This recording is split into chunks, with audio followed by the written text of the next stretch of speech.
السلام علیکم ورحمۃ اللہ وبرکاتہ۔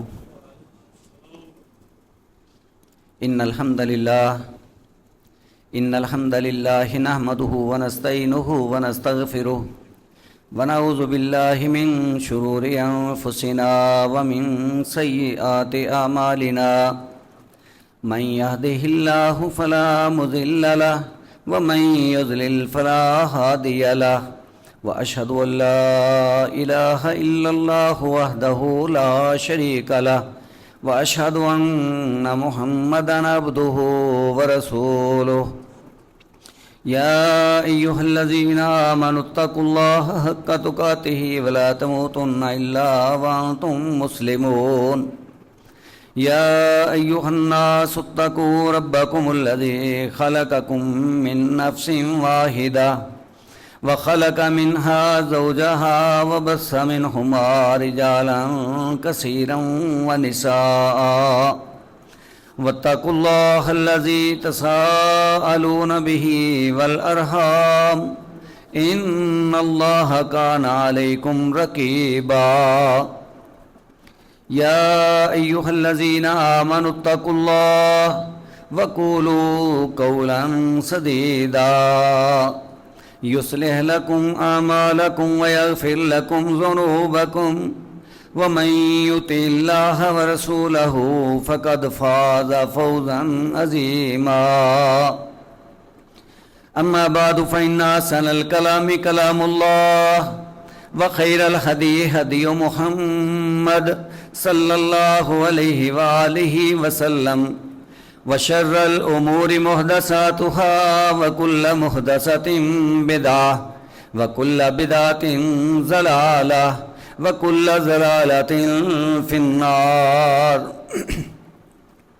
اللهم صل على محمد وعلى آل محمد كما صليت على إبراهيم وعلى آل إبراهيم إنك حميد مجيد اللهم بارك على محمد وعلى آل محمد كما باركت على إبراهيم وعلى آل إبراهيم إنك حميد مجيد اللهم انفعنا بما علمتنا وعلمنا ما ينفعنا وزدنا علما رب اشرح لي صدري ويسر لي أمري واحلل عقدة من لساني يفقهوا قولي أما بعد فأعوذ بالله السميع العليم من الشيطان الرجيم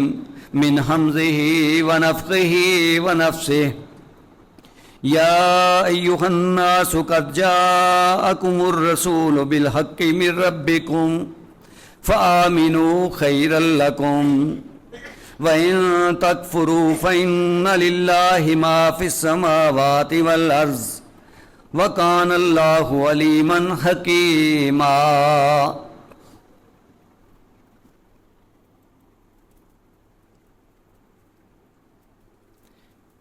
اللہ سبحانہ و تعالیٰ نے انسان کو بصیرت والا بنایا ہے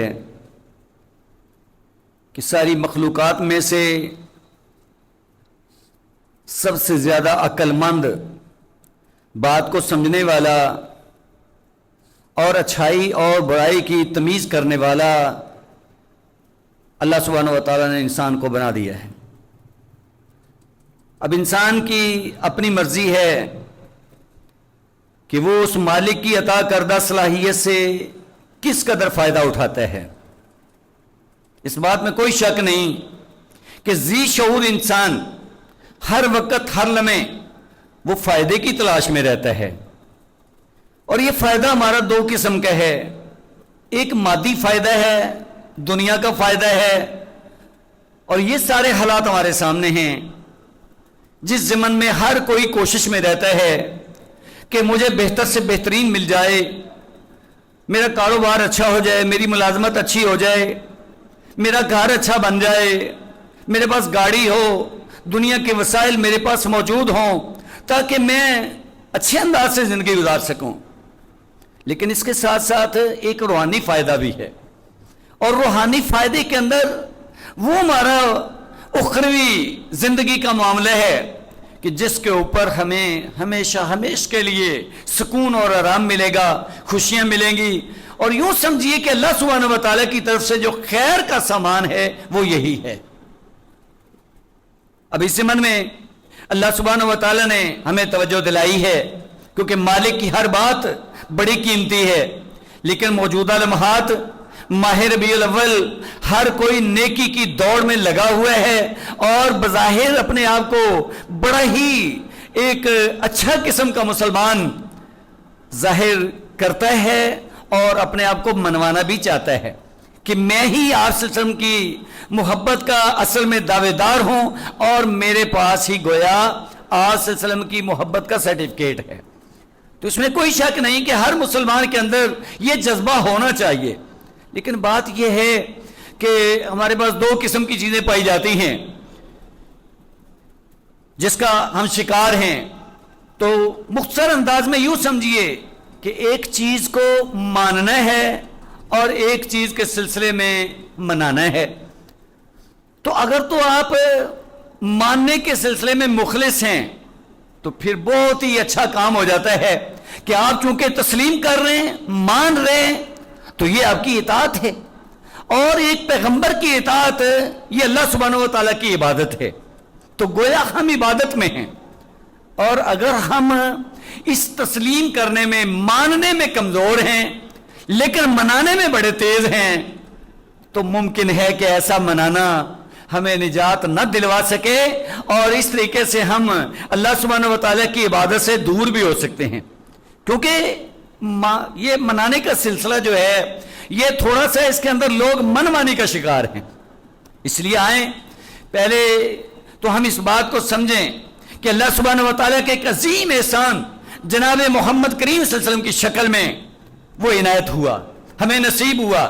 تو آپ صلی اللہ علیہ وسلم انسانوں میں سے ایک انسان کو اللہ پاک نے چن لیا، اور اس کے اوپر اپنی وحی اتار دی، اور اس کے آنے کے اغراض و مقاصد بھی بیان فرما دیے۔ اب ہم نے کیا کرنا ہے؟ کیونکہ جب آپ صلی اللہ علیہ وسلم کی آمد ہوتی ہے تو اس وقت تین قسم کے لوگ تھے۔ اہل کتاب تھے جن کے اندر یہود بھی تھے، نصارہ بھی تھے، دونوں کو خطاب اللہ پاک بار بار اس کے بارے میں بڑی تفصیلات ہیں۔ اس کے ساتھ ساتھ مشرکین مکہ تھے جو بظاہر وہ اہل کتاب کے ساتھ تو اپنے آپ کو نہیں جوڑتے تھے، لیکن اپنے آپ کو ابراہیمی کہلواتے تھے کہ ہم بابا ابراہیم کی اولاد ہیں۔ لہذا اللہ سبحانہ و تعالیٰ نے بڑے خوبصورت انداز سے جب اپنا پیغمبر بھیجا تو اس کو تسلیم کروانے کے لیے یہ سارے دلائل ذکر فرمائے۔ تو یہاں بھی اللہ تعالیٰ سب لوگوں سے مخاطب ہیں۔ اللہ فرماتے ہیں یا ایھا الناس، اے لوگو، یہود و نصارہ، مشرکین مکہ، اے دنیا جہان کے اندر بسنے والو، قد جاءکم الرسول بالحق، تمہارے پاس ہمارا پیغمبر حق لے کے آ گیا ہے۔ بات کو سمجھیے، پیغمبر کے آنے کا مقصد بیان ہو رہا ہے کہ پیغمبر حق لایا ہے۔ پیغمبر کا اپنا وجود، اس طرح کے انسان تو ہزاروں لاکھوں دنیا کے اندر موجود ہیں، جب تک اس کے پاس اللہ کا پیغام نہیں آ جائے گا اس کا امتیاز کرنا مشکل ہو جائے گا کہ کون انسان کتنا اچھا ہے۔ ہر کوئی اپنی اچھائی کا پرچار کرتا ہے اور دعوے دار ہے، لیکن بات یہ ہے کہ ہمارا پیغمبر جب آیا ہے، آپ کو اللہ کے رسول نے، اللہ پاک نے اپنا رسول بنا کے بھیجا ہے، تو پھر اس بات میں کوئی شک نہیں کہ مضت الدہور وما اتینا بمثلہ ولقد اتى فعجزنا عن نظرائہ، زمانے بیت گئے، آپ جیسا کوئی آیا ہی نہیں، اب آ چکا ہے تو آپ جیسا آنا ممکن ہی نہیں کہ دنیا کے اندر کوئی آپ جیسا بھی آ سکتا ہے۔ اب اتنا عظیم پیغمبر، اب اس کو ماننا بہت ضروری ہے، اس کو تسلیم کرنا، اس کی اطاعت میں آنا عین فرض ہے، اور اس کے بغیر ہم مسلمان کہلوا ہی نہیں سکتے، بان ہی نہیں سکتے۔ دعویٰ جو کوئی مرضی جتنا کرتا رہے۔ لہٰذا یہود و نصارہ نے اپنی جگہ پہ دعوے کیے، مکہ والوں نے اپنی جگہ پہ دعوے کیے، اللہ پاک نے سب کو مخاطب فرمایا، اے لوگوں، تمہارے پاس ہمارا پیغمبر، ہمارا رسول حق لے کے آ گیا ہے، من ربکم، تمہارے مالک کی طرف سے، تمہارے پروردگار کی طرف سے، تمہارے پالنے والے کی طرف سے، وہ تمہارا رب ہے اللہ، اس کی طرف سے لایا ہے، یہ کوئی اپنے آپ تو پیغمبر بن نہیں گیا۔ اب تم نے کیا کرنا ہے؟ فآمنوا، سو تم نے ایمان لانا ہے، اس کو ماننا ہے، اس کی بات کو تسلیم کرنا ہے، خیر لکم، یہ تمہارے لیے بہتر ہے۔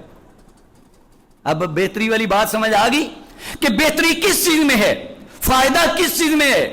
اور یہ میں نہیں کہہ رہا، اللہ سبحانہ وتعالیٰ کا فرمان ہے، فآمنوا خیر لکم، خیر کے متلاشی ہو، خیر چاہتے ہو، فائدہ چاہتے ہو تو پھر آؤ میرے پیغمبر کی بات مانو، فآمنوا خیر لکم۔ اور جو کوئی منکر ہوئے، اور اکثر لوگ منکر ہوئے، اہل کتاب یہود و نصارہ بھی منکر ہوئے، مکہ والے بھی منکر ہوئے۔ اللہ فرماتے ہیں وَإِن تَكْفُرُوا، اگر تم میرے پیغمبر کو تسلیم نہیں کرتے، انکاری ہوتے ہو، فَإِنَّ لِلَّهِ مَا فِي السَّمَاوَاتِ وَالْأَرْضِ، تو پھر اللہ اپنی قدرتوں کا ذکر فرماتے ہیں۔ اللہ فرماتے ہیں زمین و آسمان کے اندر جو کچھ ہے وہ ہمارا ہے، تم اگر اس طرح کا انکار کر کے ہمارا بگاڑ بھی کیا سکتے ہو۔ کیسا خوبصورت انداز ہے اللہ پاک کا سمجھانے کا کہ اگر کوئی پیغمبر کو چلو نہیں تسلیم کر رہا، اپنے مالک کی بات تو مانے نا، تو اس کا مطلب جو پیغمبر کی بات نہیں مان رہا، آپ کے اوپر ایمان نہیں لا رہا، وہ اصل میں اللہ تعالیٰ کا انکاری ہے۔ تو اس لیے اللہ نے یہ دھمکیہ آمیز انداز کے اندر بات کی ہے۔ اللہ فرماتے ہیں اگر تم انکاری ہوتے ہو، فَإِنَّ لِلَّهِ مَا فِي السَّمَاوَاتِ وَالْأَرْضِ، تو جو کچھ آسمان و زمین میں ہے وہ سب ہمارا ہے، اس کے مالک ہم ہیں۔ وَقَانَ اللَّهُ عَلِيمًا حَكِيمًا، اور اللہ جاننے والے، حکمت والے ہیں۔ مطلب کیا کہ تمہیں پتہ نہیں ہے کہ ساری کائنات کا خالق تو اللہ ہے؟ اب تم ہمارے بھیجے ہوئے کہ ہمارے پیغمبر کو تسلیم نہیں کرتے ہو تو نقصان کس کا ہے؟ ایسی اللہ کے رسول فرماتے ہیں نا، آپ فرماتے ہیں کہ اللہ سبحانہ و تعالیٰ کا ارشاد ہے، حدیث قدسی ہے کہ اگر تم سب لوگ ایسے ہو جاؤ جیسے کوئی سب سے نیک ترین انسان ہو سکتا ہے، بہت ہی پاکیزہ دل والا، تو اللہ کی سلطنت میں کوئی اضافہ نہیں ہو جائے گا۔ اور اگر سب تم برے ہو جاؤ جتنا کوئی بدترین انسان ہو سکتا ہے، تو اللہ فرماتے ہیں میری سلطنت میں تو کوئی کمی نہیں آئے گی۔ یعنی اس انداز سے بھی اللہ پاک سمجھاتے ہیں کہ مانو گے تو فائدہ تو تمہارا ہے، نیک بن جاؤ گے تو فائدہ کس کا ہے، اور اگر انکاری ہو جاؤ گے تو میری سلطنت میں کیا کمی آ جائے گی۔ اس طریقے سے مزید اللہ فرماتے ہیں جو کچھ مانگ لو، ساری دنیا کے لوگ اکٹھے ہو جائیں اور میں سب کو ان کا منہ مانگا دے دوں تو میرے خزانوں میں اتنی بھی کمی نہیں آئے گی، جیسا کوئی سمندر کے اندر ایک سوئی کو ڈبوتا ہے اس کے ساتھ کتنا پانی لگ کے آ جائے گا۔ یہ اللہ سبحانہ و تعالیٰ نے اس انداز سے حدیث قدسی کے اندر وضاحت فرمائی ہے۔ اور اس کے بعد پھر اللہ سبحانہ و تعالیٰ نے، اللہ تعالیٰ ہمارے حال پہ رحم کرے، حقیقت میں یعنی کہ بالکل وہ عکاسی پوری کی پوری ہو رہی ہے۔ اب اس کے آگے پہلے بھی اہل کتاب کے ساتھ سارا خطاب ہے، اب دوبارہ سے اللہ فرماتے ہیں اے اہل کتاب اپنے دین میں غلو مت کرو اور اللہ کے ذمے حق کے علاوہ کوئی بات نہ کہو۔ یہ جو عیسیٰ مسیح ہیں وہ تو بن مریم، وہ بھی اللہ کے رسول ہیں اور اس کے کلمے ہیں۔ یہ یہود و نصارہ دونوں کو سمجھایا جا رہا ہے کہ افراط و تفریط کا شکار یہ بہت خطرناک چیز ہے، تم اپنے آپ کی اصلاح کرو۔ تو جیسے اہل کتاب نے، نصارہ نے غلو کیا دین کے اندر، حد سے بڑھ گئے اور عیسیٰ علیہ السلام کو یا تو اللہ تعالیٰ ہی بنا دیا یا اللہ کا حصہ بنا دیا اور مزید اللہ کا بیٹا بنا دیا، یہ ان کی باتیں ہیں۔ قرآن مجید نے باقاعدہ ان کی وضاحت فرمائی ہے۔ تو اللہ کے رسول کیا فرماتے ہیں؟ لا تطرونی کما اطرت النصارى، مجھے تم اس طریقے سے بڑھا چڑھا نہ دینا جس طرح نصارہ نے عیسیٰ بن مریم، جیسے نصارہ نے عیسیٰ بن مریم کو بڑھا چڑھا دیا۔ تو آج ہم اگر مشاہدہ کریں تو تسلیم کرنے کے اندر تو انشاءاللہ خیر ہے، لیکن اگر ہم یوں ہی جذباتی انداز سے چلتے رہے تو پھر یہ حالات سارے ہمارے سامنے ہیں کہ ہم بھی کس قدر غلو کا شکار ہیں۔ لیکن حقیقت بات یہ ہے کہ یہ عظیم احسان جو اللہ سبحانہ و تعالیٰ کی طرف سے ہوا ہے یقیناً بابا ابراہیم علیہ السلام کی دعا کا نتیجہ ہے، جیسا کہ آپ نے دعائیں فرمائیں، اور اس دعا کے اندر باقاعدہ سے اس بات کا ذکر ہے ربنا وابعث فیہم رسولا منہم یتلو علیہم آیاتک ویعلمہم الکتاب والحکمہ ویزکیہم انک انت العزیز الحکیم۔ اے ہمارے رب، ان لوگوں کے اندر ایسا رسول مبعوث فرما دے جو ان پر تیرے قرآن کی تلاوت کرے، تیری آیتیں پڑھ پڑھ کے سنائے اور ان کو کتاب و حکمت کی تعلیم دے اور ان کا تزکیہ نفس بھی کرے۔ یہ ہیں وہ مقاصد جو پہلے میں آپ کے سامنے عرض کر چکا ہوں کہ اللہ کے رسول کو یہ مقاصد دے کر بھیجا گیا ہے، اور جو دعائیں جناب ابراہیم علیہ السلام فرما رہے ہیں ہمارے حق میں گویا کہ کر رہے ہیں، اللہ نے بالکل 100% پوری فرما دی۔ آپ ہی اللہ کے پیغمبر تھے، بلکہ نبیوں میں سے بہت اعلیٰ مقام رکھنے والے ہیں، اسی لیے پیارے پیغمبر صلی اللہ علیہ وسلم نے باقاعدہ اس دعا کا ذکر کیا ہے۔ آپ بیان فرماتے ہیں انا دعوت ابی ابراہیم و بشارت عیسیٰ، میں اپنے بابا ابراہیم کی دعا ہوں اور اپنے بھائی عیسیٰ کی خوشخبری ہوں۔ تو ابراہیم علیہ السلام نے دعائیں کی ہیں اللہ کے رسول کے لیے، اور آپ کی آمد ہو گئی، اور آپ کی جناب ابراہیم علیہ السلام کی اولاد میں سے ہوئی۔ اسی طریقے سے یہ آپ صلی اللہ علیہ وسلم کا فرمان کہ وہ بشارت عیسیٰ، میں عیسیٰ علیہ السلام کی بشارت ہوں، تو وہ کیسے؟ اللہ نے قرآن میں ذکر کیا ہے، سورہ صف کے اندر اللہ فرماتے ہیں وَإِذْ قَالَ عِيسَى ابْنُ مَرْيَمَ، وہ وقت یاد کرو جب عیسیٰ بن مریم نے یہ الفاظ کہے، یا بنی اسرائیل، اے بنی اسرائیل، اپنی قوم سے خطاب کیا، انی رسول اللہ علیکم، میں تمہارے پاس اللہ کا بھیجا ہوا ہوں، میں بھی اللہ کا رسول بن کے آیا ہوں، مصدقا لما بین یدی من التوراۃ، یہ جو تم تسلیم نہیں کرتے ہو تورات کے ماننے والو، اے یہود، یقیناً موسیٰ علیہ السلام بھی اللہ کے پیغمبر تھے، تورات ان کے اوپر نازل ہوئی، میں اس کی تصدیق کرتا ہوں، میں انکاری نہیں ہوں، لیکن بات یہ کہ اب اللہ نے ایک نیا پیغمبر بھیج دیا ہے تو مجھے ماننے کے لیے تیار نہیں۔ لیکن ساتھ ہی آپ نے کیا وضاحت فرمائی، وَمُبَشِّرًا بِرَسُولٍ يَأْتِي مِن بَعْدِهِ اسْمُهُ احمد، اور میں ایسے رسول کی خوشخبری دینے والا ہوں تمہیں جو میرے بعد آئے گا، اس کا نام احمد ہوگا۔ اور آپ نے وضاحت فرمائی، فرمایا انا محمد، میں محمد ہوں، اور آپ نے فرمایا انا احمد، میں اللہ کی سب سے زیادہ تعریف کرنے والا ہوں، اور محمد کا معنی ہے سب سے زیادہ تعریف یافتہ۔ اور یقیناً اللہ سبحانہ و تعالیٰ نے کیسے آپ کے نام رکھوائے ہیں، بلکہ یہ احمد تو گویا اللہ نے خود ہی رکھ دیا تھا کہ عیسیٰ علیہ السلام سے پہلے سے اعلان کروا رہے ہیں، تو یقیناً محمد اور احمد کمال کے الفاظ ہیں۔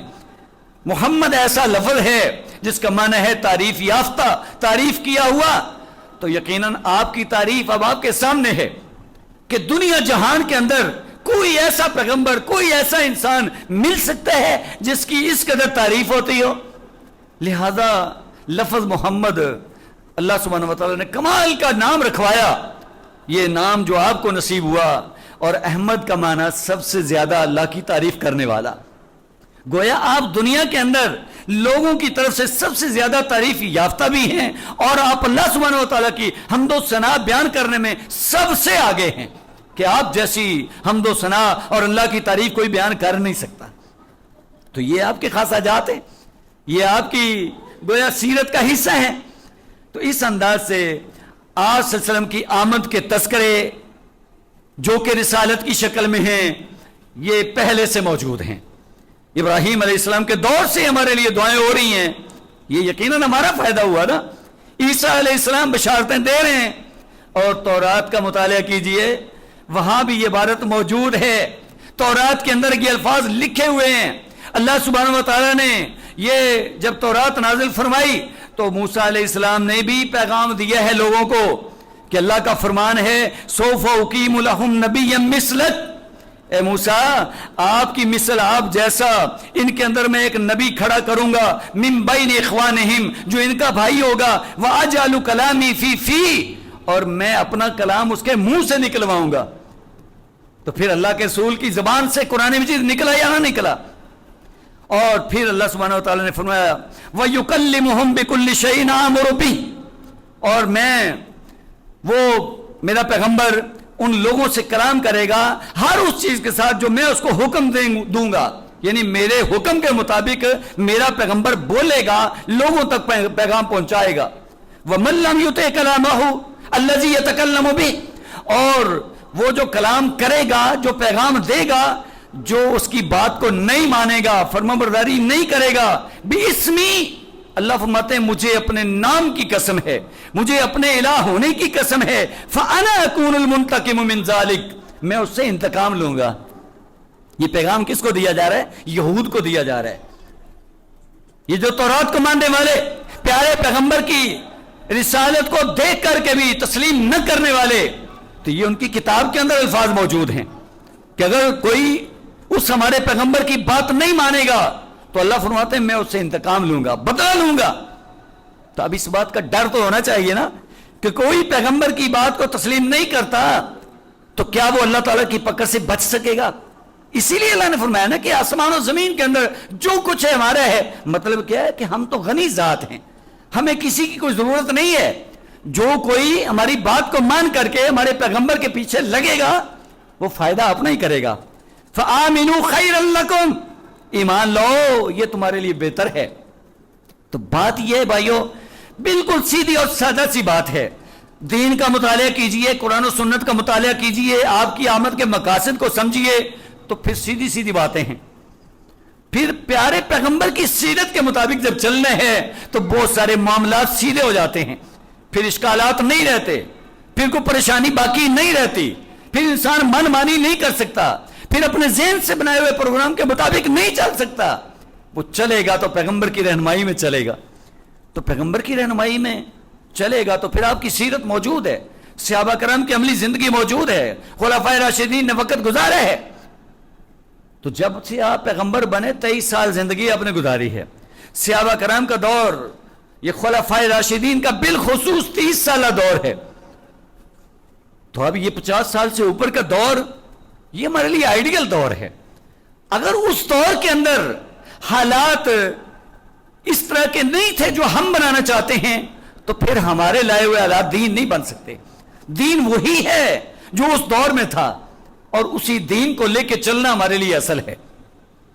اسی لیے اللہ سبحانہ و تعالیٰ نے سب اہل کتاب کو یہ خطاب فرمایا، اے اہل کتاب تمہارے پاس ہمارا رسول آ چکا ہے. یا اہل الکتاب قد جاءکم رسولنا، ہمارا پیغمبر آ چکا ہے تمہارے پاس. رسول رسول یہ لفظ یاد رکھنا ہے. میں نے پہلے بھی آپ کے سامنے عرض کیا ہے، بعثت اور رسالت یہی قابل عمل چیز ہے. کسی بھی انسان کا وجود وہ آپ فیصلہ نہیں کر سکتے. فیصلہ اسی وقت ہوگا جب اللہ تعالیٰ کی طرف سے رہنمائی آئے گی، فرشتہ آئے گا اور ہمیں بتایا جائے گا کہ یہ ہمارا پیغمبر ہے، اس کی بات کو تسلیم کرو. تو وہ رسالت کا دور ہے. اس لیے کہیں بھی آپ کو شخصیت پرستی کی مثال نہیں ملے گی. اور ہر وہ بندہ گمراہ ہو گیا جو شخصیت پرستی کے اندر مبتلا ہو گیا، چاہے وہ عیسیٰ علیہ السلام کے ماننے والے ہوں، موسیٰ علیہ السلام کے ماننے والے ہوں، ابراہیم علیہ السلام کے نام لیوا ہوں. وہ نام کی حد تک تھے، وہ شخصیت کو لے کے چلے.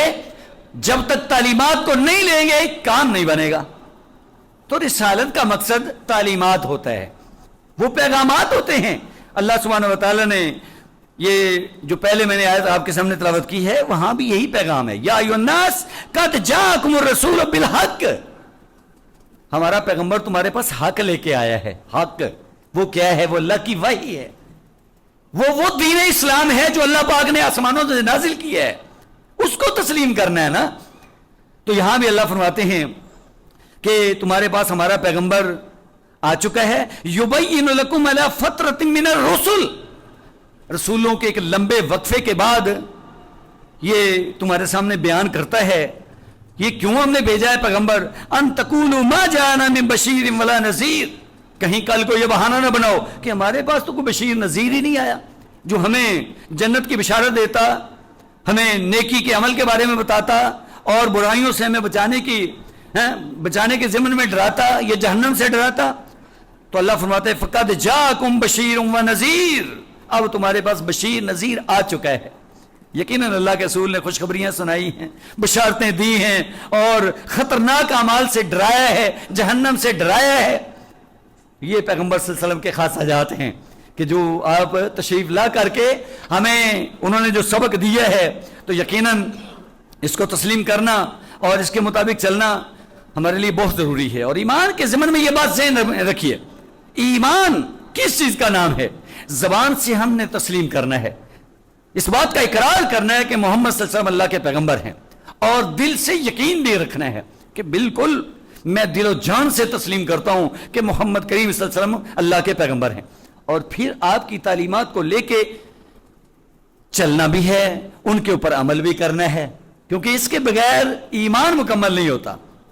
تو اس لیے ایمان کے لیے یہ چند عربی کا بالکل خلاصتاً جو انہوں نے بیان کیا ہے وہ یہ الفاظ ہیں: یؤمن المسلم بأن محمد ابن عبد اللہ ابن عبد المطلب الہاشمی القرشی العربی من صلب اسماعیل ابن ابراہیم علیہ السلام هو عبد اللہ ورسولہ ارسلہ الی کافۃ الناس، کہ ہر مسلمان جو اپنے آپ کو سمجھتا ہے کہ میں مسلم ہوں، تسلیم کرنے والا ہوں، وہ اس بات پہ ایمان رکھے کہ محمد بن عبداللہ بن عبد المطلب الہاشمی القرشی العربی من صلب اسماعیل بن ابراہیم، جو اسماعیل بن ابراہیم کی اولاد سے ہیں، ہوا عبد اللہ ورسولہ، آپ اللہ کے بندے اور اس کے رسول ہیں۔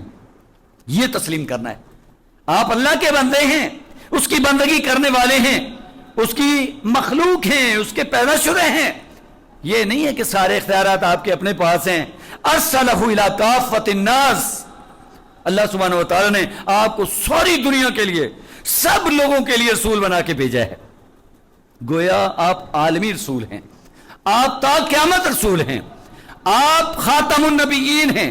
اب آپ کے بعد کوئی پیغمبر آنے والا نہیں ہے، اور آپ کے سامنے ہے 1400 سال گزر گئے، آج تک کوئی پیغمبر نہیں آیا۔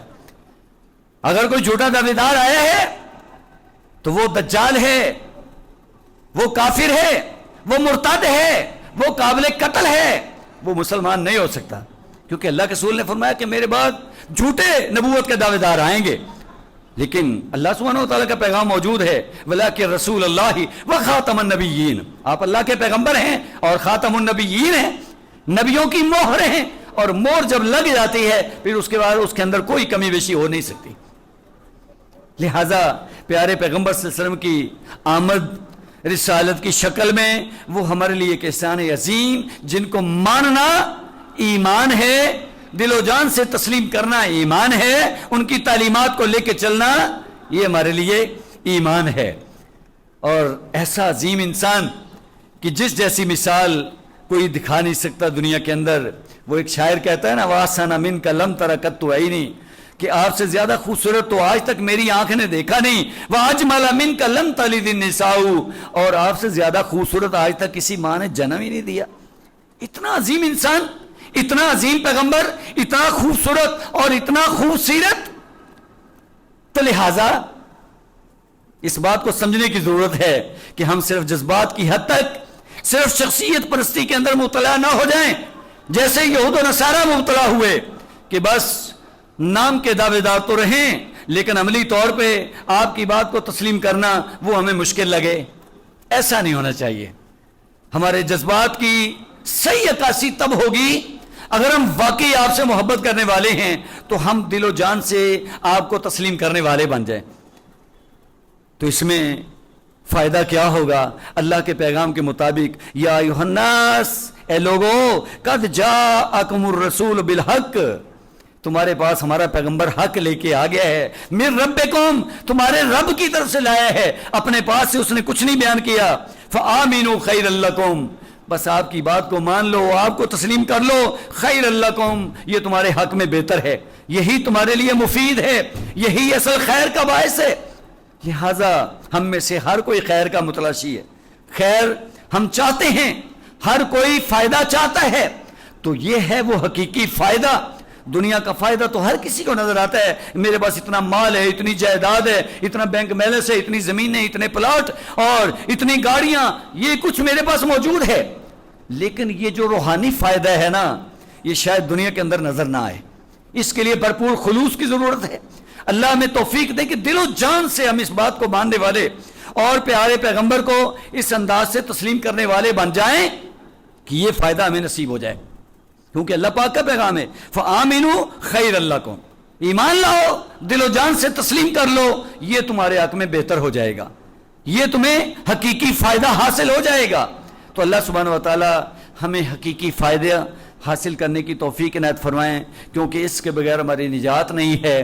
دنیا کی چیزیں تو ہمیں نظر آنے والی ہیں، یقیناً وہ سب لوگ باقی بھی فیصلہ کر لیتے ہیں، لو جی اس کو یہ فائدہ حاصل ہو گیا ہے، اس کو ملازمت مل گئی ہے، اس کا کاروبار اچھا ہے، اس کے بعد پیسہ بہت زیادہ ہے، یقیناً وہ نظر آنے والی چیزیں ہیں، لیکن جو نظر آنے والی چیزیں نہیں ہیں ان کے لیے دل و جان سے بڑے خلوص کے ساتھ محنت کرنا، ان کی تلاش میں رہنا اور اپنے آپ کو پیش کرنا، قربانیاں دینا، یہ بھی بہت ضروری ہے تاکہ ہماری حقیقی زندگی کامیاب ہو سکے اور ہم وہاں خوشحال طور پہ رہ سکیں۔ اللہ پاک ہمیں نیک عمل کرنے کی توفیق عنایت فرمائیں۔ ہمیں اپنے پیغمبر اللہ سبحانہ و تعالیٰ نے جس پیغمبر کو ہمارے لیے چن لیا جناب محمد رسول اللہ صلی اللہ علیہ وسلم، ان کو دل و جان سے تسلیم کرنے اور ان کی تعلیمات کے مطابق عمل کرنے کی توفیق عنایت فرمائیں۔ وآخر دعوانا الحمدللہ رب العالمین۔